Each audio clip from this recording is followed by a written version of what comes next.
ვინც მეტნაკლებად ერკვევა იარაღში, ყველამ კარგად იცის, რომ ტანკის სამიზნეებს აქვს შემდეგი თვისება. როდესაც ტანკი მიდის მინდორში, უსწორმასწორო ზედაპირზე, მას შეუძლია, რომ რაღაცას დაუმიზნოს და მიუხედავად იმისა, როგორ ზედაპირზე გადაირბენს, მისი ლულა დამიზნებული რჩება.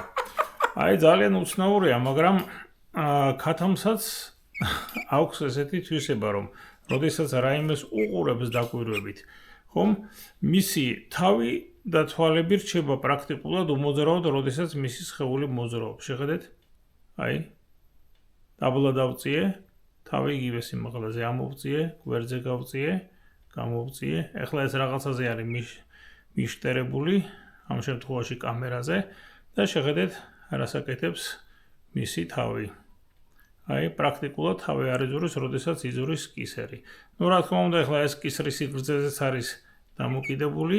ეხლა დააკვირდით კიდევ ერთხელ, აი ავწიე, თავი ისევ იქაა, დავწიე, თავი ისევ იქ არის.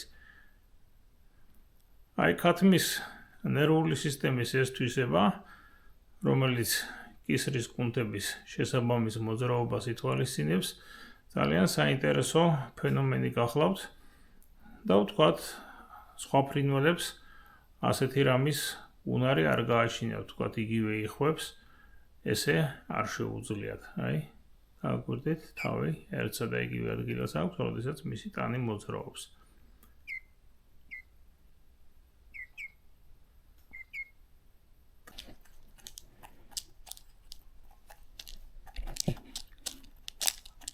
გადაღებაში მონაწილეობისათვის ჯუჯულა გემრიელი საკვებით დავაჯილდოვე, ეს ძალიან უყვარს. აი, როგორი ყურადღებით არის.